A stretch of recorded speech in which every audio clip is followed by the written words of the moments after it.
This channel does not promote any violent, harmful, or illegal activities.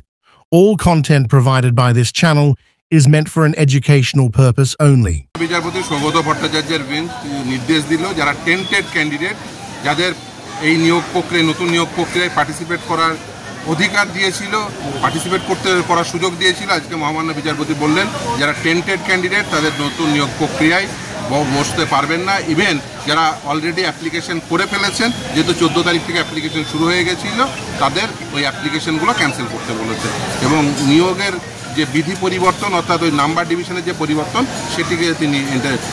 সেটা তিনি ওই পয়েন্টটি এন্টারটেন করেননি।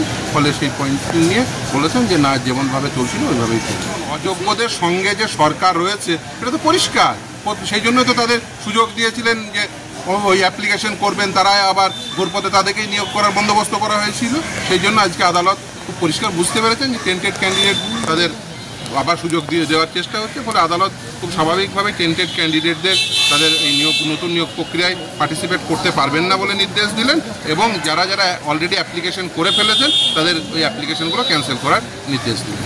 মানে ফোরামে অবভিয়াস সেই জন্য দেখবেন স্টেটের পক্ষ থেকে এবং এসএসসির উভয়ের পক্ষ থেকেই তারা এই নির্দেশের স্টে চেয়েছিলেন, আদালত সেটা রিজেক্ট করেছে। এবং কারণ হচ্ছে আদালত খুব স্পষ্টত বলেছেন যে 10 নম্বর যদি টেন্টেড ক্যান্ডিডেটরা থাকতো যে তারা যদি নতুন নিয়োগ প্রক্রিয়ায় অংশগ্রহণ করতো তাহলে তাদেরকেও তো 10 নম্বর দিতে হতো। ফলে আদালত খুব স্বাভাবিকভাবে যারা টেন্টেড ক্যান্ডিডেট তাদের ওই 2025 সালের যে সেকেন্ড এসএলএসটি যেটা নতুন সুপ্রিম কোর্টের নির্দেশের ফলে নতুন করে শুরু হয়েছিল সেখানে টেন্টেড ক্যান্ডিডেটরা কেউ পার্টিসিপেট করতে পারবেন না এবং তারা ওই যদি অনলাইন অ্যাপ্লিকেশন করে থাকেন সেগুলো ক্যান্সেল হচ্ছে।